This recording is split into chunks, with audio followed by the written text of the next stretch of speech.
Hello दोस्तों, स्वागत है आप सभी का एक और न्यू वीडियो में। दोस्तों, आज के इस वीडियो में हम आप लोगों का अगला चैप्टर, ठीक है ना, चैप्टर नंबर 10 है, जिसका नाम है अवकल समीकरण। ठीक है ना, चैप्टर नंबर 9 है, सॉरी 10 नहीं है। चूंकि अभी 2 लेक्चर और बना कर आए हैं ना, इसलिए थोड़ा दिमाग ठीक। ये चैप्टर नंबर 9 है, अवकल समीकरण। वैसे भी 7 चैप्टर का नाम था अवकलन समाकलन, 8 का समाकलन के अनुप्रयोग और 9 का नंबर है अवकल समीकरण और 10 नंबर वेक्टर वेक्टर है। ठीक, उसे तो खत्म कर देंगे, घबराइए मत। जैसे देखिए, अवकल समीकरण जो है, जब हम अवकल समीकरण की बात करते हैं, आप कहेंगे अवकल समीकरण क्या होती है। हम रैखिक समीकरण जानते हैं, 2 चर के रैखिक समीकरण जानते हैं, बस वही है, समझ लीजिए। कैसे? जैसे आप जहां देखते थे x plus 2y plus equal to 5, 3x minus 2y equal to 7, ये सब कोई इक्वेशन था। आप इसे सिंपली इक्वेशन बोलते थे, रैखिक समीकरण। ठीक है ना। लेकिन अगर मान लीजिए आपको कहीं भी डिफरेंशिएशन के पद में दिखे समीकरण, तब आप उसे बोलेंगे अवकल समीकरण। जैसे मान लीजिए मैंने कहा ऐसा है, dy by D X plus Y नहीं प्लस एक्स बराबर 1, d2y by D X square plus dy by D X plus 5 बराबर 0। देखिए, चूंकि मेरे पास इंक भी खत्म हो गया, अब रात को मेरे को याद आया कि इंक खत्म है, तो मैं सुबह 4 बजे 5 बजे 3 बजे में क्या ही कर सकता हूँ। तो इसलिए मैं सोचा जितना है उससे कुछ वीडियो बनाते हैं, जो होगा तो देखते हैं। ठीक है ना। देखिए, दोनों में जो है बता देंगे। देखिए, अवकल समीकरण सिमिलरली वही प्रकार होता है। क्या होता है, हमको ये देखना है कि उसमें जो भी डिफरेंशिएशन का टर्म है, जैसे डिफरेंशिएशन का टर्म ये है, तो डिफरेंशिएशन का अगर टर्म आ गया तो बोल देंगे हाँ अवकल समीकरण है। अब अवकल समीकरण में हमको कई चीज निकालना रहता है। पहला, अब जब 9.1 में देखेंगे तो वहां आपको मिलेगा कोटि तथा घात की, जिसमें से 1 नंबर का प्रश्न हराम का मिलना ही मिलना है। नहीं, मतलब ये है कि बहुत ही आसान होता है, आप लोग कर ले जाएंगे। ठीक है ना। तो ये हो गया पहला, कोटि और घात का। दूसरा जब देखेंगे तो विशिष्ट हल एवं एक प्रकार से समझ लीजिए व्यापक हल है। दूसरा 9.2, ज्यादा लिखने का मन तो नहीं है, खैर कोई नहीं। 9.1 में आप देखेंगे कोटि तथा घात के बारे में, कोटि घात के बारे में। दूसरा 9.2 आप देखेंगे, आपको यहाँ पर विशिष्ट हल और व्यापक हल मिलेगा, विशिष्ट और व्यापक मिलेगा। 9.3 आप लोगों में से निकल गया था, सोच अचरों की संख्या, कोई बात नहीं, जाने दीजिए। 9.4 के बाद से देखेंगे 9.5 9.6 तक, तो यहाँ पर आपको केवल और केवल हल करने की विधि मिलेगी, हल करने की विधि। जैसे जब हम कोई भी डिफरेंशियल इक्वेशन पढ़ते हैं, डिफरेंशियल इक्वेशन यानी अवकल समीकरण, जब कोई भी डिफरेंशियल इक्वेशन हम पढ़ते हैं तो डिफरेंशियल इक्वेशन में हम 2-3 चीज, पहला तो कोटि घात देख लिए, दूसरा इसे हम कितने प्रकार से, किस प्रकार से हम इसे सॉल्व कर सकते हैं। ओके, तो कोटि घात तो हो गया। कोटि घात बता रहे हैं क्या होता है। विशिष्ट हल क्या होता है, व्यापक हल क्या होता है। व्यापक हल यानी जैसे जब कोई भी आप समाकलन करते हो तो सी आता है ना, उसे जब सी के टर्म में रहे तो हम उसे बोल देते हैं व्यापक हल, यानी सभी के लिए मान्य है। लेकिन अगर किसी एग्जैक्ट वैल्यू के लिए कोई सी फिक्स हो जाए, कोई एग्जैक्ट वैल्यू के लिए कोई सी फिक्स हो जाए, तो हम उसे कहेंगे विशिष्ट हल, यानी किसी मान के लिए ये स्पेसिफाई है। अगर मान लीजिए सभी के लिए रैंडमली है तो हम बोल देंगे व्यापक हल, अगर किसी एक के लिए तो विशिष्ट है। ओके, और अब उसके बाद देखिए, ये इतना हो गया। अब हम बताते हैं आपको कोटि और घात। कोटि पहले बता दें, उसके बाद घात बताते हैं। पहले कोटि फिर घात। अब देखिए, एकदम आराम से शुद्ध देहाती भाषा में समझिए कि कोई डिफरेंशियल इक्वेशन या कोई अवकल समीकरण सबसे अधिकतम कितनी बार डिफरेंशिएट किया गया है, यानी कोई भी डिफरेंशियल इक्वेशन कितनी बार, अधिक से अधिक कितनी बार अवकल किया गया है या फिर अवकलन किया गया, यानी डिफरेंशिएट किया गया। जैसे हम कहें dy by D X plus 5 बराबर 0, कोटि कितना है, आप कहेंगे 1, क्यों, एक ही बार तो किया गया है। हम कहें ऐसा है, अब d2y नहीं लिखेंगे, हम कहें डबल y, अब क्या मतलब होगा d2y by D X square. अगर ऐसा कहीं आ गया तो आप कहेंगे कोई बात नहीं, इसका 2 हो जाएगा। क्यों 2 क्यों होगा, क्योंकि 2 बार डिफरेंशिएशन किया गया है, यानी जितनी बार, अधिकतम जितनी बार उसमें दिख रहा है आपको, वही होता है कोटि। आ गया समझ में, एकदम आराम से समझना है। कोई भी डिफरेंशियल इक्वेशन में सबसे अधिकतम कितनी बार डिफरेंशिएट किया गया है, यही होता है कोटि। ठीक है ना। अब उसके बाद हम आते हैं घात पे। घात क्या होता है, जो भी कोटि देख लिए, जो भी कोटि देखें, जिस चीज को लेकर कोटि देखे हैं उसी कोटि का देखिए कि उस पर पावर कितना है। जैसे हमने ये देखा पावर कितना है 1, ये देखा पावर कितना है 1, तो यानी मैं ये कह सकता हूं कि जिस चीज को देखकर हमने कोटि बताया है, ओके, उसी चीज पे पावर को हमको देखना है, तो हो जाएगा वही होता है घात। इसका घात 1 है, इसका 1 है, ठीक है ना। तो आपको सिंपली यही समझना था। कोटि क्या होता है, कोई डिफरेंशियल इक्वेशन कितनी बार डिफरेंशिएट किया गया है, कोई डिफरेंशिएट, ठीक है ना, ये हो गया कोटि। घात में क्या, जितनी बार डिफरेंशिएट किया गया उसी की अधिकतम घात, वही होती है घात, ठीक है ना। इस पे अभी हम ढेर सारा क्वेश्चन ला रहे हैं, आप लोग देखकर एकदम आराम से करेंगे, 1 नंबर की बात है, 1 नंबर मिल जाएगा, ठीक है ना। यहाँ से हो जाएगा विशिष्ट व्यापक हर, अभी इसके बाद हम बता देते हैं। उसके बाद जो है ये जो हर रोल वाला है हम इसमें देखते हैं कहाँ तक टाइम मिलता है, कहाँ तक बता देते हैं, ओके। तो ये जो है आप लोग पहले हमको इसे थोड़ा इरेज करना पड़ेगा, ठीक, इरेज करते हैं, उसके बाद हम इस पे कोटि और घात पे भरपूर मात्रा में सवाल लाते हैं, फिर हम चलते हैं अगले टॉपिक विशिष्ट एवं व्यापक हर पर।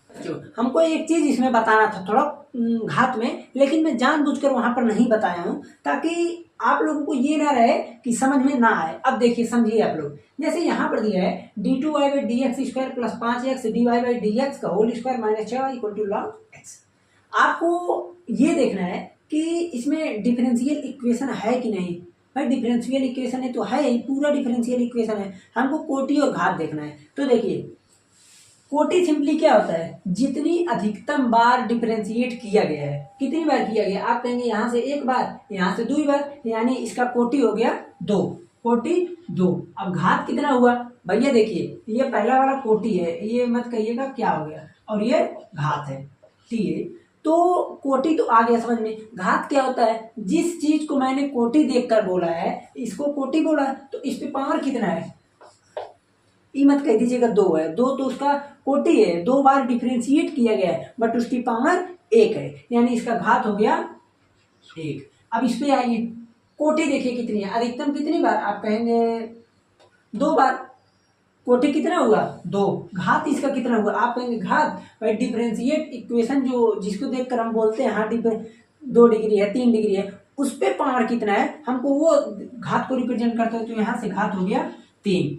अब यहाँ पर देखिए, यहाँ पर आप कहेंगे अधिकतम कितनी बार, 4 बार, कोटि 4, घात कितना, आप कहेंगे घात 1, घात 1 बोलेंगे ना, लेकिन नहीं, घात 1 नहीं होगा, यहाँ पर मैं लिखूंगा घात परिभाषित नहीं है, घात परिभाषित नहीं है। क्यों नहीं है, ध्यान से समझिए, जब कभी भी dy/dx यानी डिफरेंशियल इक्वेशन में कोई भी टर्म जो इक्वेट किया गया हो यानी डिफरेंशिएट किया गया हो, अगर कोई भी ऐसा टर्म जिसका हम अवकलन करते हैं, अगर वो टर्म कभी भी किसी फंक्शन में आ जाए, किसी फंक्शन किस में आ सकता है, आप कहेंगे एनी ट्रिग्नोमेट्री फंक्शन में आ जाए, एनी एक्सपोनेंशियल फंक्शन में आ जाए, ठीक है ना, इन सब टर्म में अगर आ जाता है तो हम सिंपली वहां से बोल देते हैं कि इसका पावर जो है वो डिफाइन नहीं है, यानी घात उसका डिफाइन नहीं है। आपको यही समझना था कि अगर कभी भी कोई डिफरेंशियल इक्वेशन का एक टर्म यानी dy/dx है, y है, हमसे उससे नहीं मतलब है, बट अगर कभी dy/dx आ गया किसी एक में, साइन में आ गया, एक्सपोनेंशियल में आ गया, तो हम सिंपली क्या बोलेंगे कि ये चीज जो है ये यहाँ घात परिभाषित नहीं है, ओके। तो घात को आपको थोड़ा सा ध्यान रखना पड़ेगा, वैसे कोटि तो बहुत लुल्लू पुल्लू है, तो यहाँ से घात हो गया परिभाषित नहीं है। अब यहाँ देखिए कोटि कितना है, आप कहेंगे 3 बार हुआ है, तो कोटि हो गया 3, घात कितनी है भाई, एक्सपोनेंशियल में फंस गया ना, तो घात अपरिभाषित है, यानी घात परिभाषित नहीं है, ठीक है ना। तो इस प्रकार से आप कर सकते हैं प्रश्न को। अब यहाँ पर देखिए, यहाँ पर आप क्या कहेंगे ऐसा है, कोटि 2 हो जाएगा, घात 1 हो जाएगा, नहीं, कोटि इसका 2 तो हो जाएगा, कोटि 2 ही होगा, लेकिन घात को हमको देखना पड़ेगा घात कितना होगा। कैसे करेंगे देखते हैं। अब कोई मान लीजिए समीकरण जो है आप देखेंगे, समीकरण पर पूर्ण वर्ग नंबर रहता है, होल नंबर, तो यहाँ पर 1/5 है, होल नंबर नहीं है, तो दोनों पक्षों को जैसे होल स्क्वायर करते हैं तो होल 5 करेंगे, तो यहाँ पर क्या हो जाएगा, देखिए d2y/dx² का होल 5 इक्वल टू, जब इसका 5 करेंगे तो 5 से 5 कैंसिल, यहाँ पर बचेगा y plus D Y by D X. अब बताइए इसका कोटि कितना हुआ, आप कहेंगे 2, घात कितना हुआ 5, ठीक है ना। तो इस प्रकार से आपको देखना है कि हम कैसे सॉल्व करें। तो यहाँ पर जैसे ये था इसलिए किए, क्यों, क्योंकि ये भैया होल नंबर नहीं है, यानी होल नंबर छोड़िए, पूर्ण संख्या लिखिए हिंदी में, पूर्ण संख्या नहीं है। पूर्ण संख्या रहते जैसे होल स्क्वायर तो हम कुछ नहीं करते, छोड़ देते। यहाँ पर आइए 1 plus D Y by D X का whole square equal to R square D two Y by D X square पे पावर 2/3 तो 3 को हमको गायब करना पड़ेगा, क्यों, क्योंकि 2/3 एक इंटीजर है, बट हमको चाहिए क्या, होल नंबर। तो होल नंबर लाने के लिए हम इसका क्यूब कर देंगे दोनों टर्म का। तो जैसे ही क्यूब करेंगे तो 1 plus D Y by D X का होल क्यूब, ये तो स्क्वायर था ही था, यहाँ क्यूब आ गया, ओके, इक्वल टू क्यूब करेंगे सब कट पिट गया, R square D two Y by D X square पे पावर 3। अब देखिए हमको क्या करना है, कोटि आप किससे देखेंगे, आप कहेंगे सबसे ज्यादा अधिकतम, ये तो D Y by D X है, अब पावर के अंदर हमसे मतलब नहीं है, यहाँ D two Y by D X square है, यानी अगर यहाँ पर कोटि 2 है तो घात कितना होगा, कोटि 2 तो घात कितना होगा, क्यूब करना है, 3 है तो घात हो गया 3, ठीक है ना। तो आप इस प्रकार से आसानी से कर सकते हैं। हमें आप लोग इसका आंसर कमेंट में बताइएगा, जो भी चीज होगा आप कामा करके लिख दीजिए, मैं समझ जाऊंगा पहला कोटि है दूसरा घात है, ठीक है ना। आप लोग इसका भेजिएगा जरूर, हम देखेंगे, जिसका आंसर सही होगा पिन कर देंगे या फिर कमेंट हम ही कर देंगे, ठीक है ना। तो आप लोग इसका स्क्रीनशॉट ले लीजिए, अच्छे खासे प्रश्न भैया, हल्के मत लीजिए, ठीक है ना। तो इसका स्क्रीनशॉट लीजिए, तब हम चलते हैं आगे, थोड़ा सा और कुछ बता दें इसके बारे में, थोड़ा सा डिटेल में बता दें, ठीक है ना। बच्चों अब हम चलते हैं अगले प्रश्न पे, जिसमें आप लोगों को ये एक्सप्लेन कर समझ लीजिए, व्यापक और विशिष्ट हल से रिलेटेड है, ठीक है ना। इसमें आपको सिंपली क्या करना रहता है, ऐसे ही प्रश्न दिया जाता है, कोई दे देगा कहेगा आप इसका हल है इसका हल है, सिंपली आपको करना क्या है, अगर कहीं ऐसे से ऐसे में जाना हुआ, यानी कोई भी आपको देकर इक्वेशन वहां से कहे कि ये अवकल समीकरण प्रूव कीजिए कि ये इसी का हल है, यानी अगर उसका हल है तो इसमें रख दें तो भी 0 होना चाहिए, आप या तो इसमें रखिए या तो इसको चाहे जैसे इतना ले आइए, ओके। 2 कंडीशन बन सकता है, दोनों कंडीशन जो है आप लोग अवकलन में मैं बता चुका था, पूरे अच्छे से बताया हूँ। तो हम सिंपली क्या करेंगे, देखिए y बराबर सी ई पे पावर 10 इनवर्स x, यही चीज है, हम इसी को जो है इस रूप में लाते हैं, कैसे आएगा देखते हैं। यहाँ पर D Y by D X निकालेंगे तो आ जाएगा सी ई पे power 10 inverse x upon 1 plus X square, क्यों, क्योंकि 10 इनवर्स x का फार्मूला होता है ना भाई, ई पे पावर x का हुआ, x का भी तो होगा 1 अपान एक्स स्क्वायर, इसको ढकेलते हैं इधर 1 प्लस एक्स स्क्वायर, यहाँ से आ गया D Y by D X बराबर सी ई पे पावर 10 इनवर्स x। इसमें का देखिए ये जो प्रश्न है इसमें जो हर ए टाइप का है, इसमें का प्रश्न आता है हमेशा 2 नंबर में इसमें का आता है, और सॉल्व करने वाला जो है वो बड़े नंबरों में आता है, 5 नंबर में, चूंकि उसमें सॉल्व करने में बहुत जटिल, कभी कभी कॉम्प्लिकेटेड बड़ा प्रश्न बन सकते हैं उसमें ना, इसीलिए ऐसा आता है। तो यहाँ से अब क्या करेंगे, फिर से x के रिस्पेक्ट में करेंगे अवकलन, तो first differentiation of second D two Y by D X square plus second D Y by D X into differentiation of इसका करेंगे तो यहाँ से कितना आएगा, आप कहेंगे 1 प्लस एक्स स्क्वायर है तो 2x आ जाएगा, इक्वल टू सी ई पे पावर 10 इनवर्स एक्स अपान 1 प्लस एक्स स्क्वायर, ओके। देखिए ये चीज आ गया, अब हमको क्या करना है, देखते हैं कैसे होगा। तो मैं ये देख रहा हूं कि इसको मैं यहां से लिख सकता हूं 1 plus X square D two Y by D X square plus, अब देखिए ध्यान दीजिएगा, यहां से मैं इसको तो लिख ही सकता हूं 2x D Y by D X equal to, ये देखिए यहां पर मैं ये देख रहा हूं कि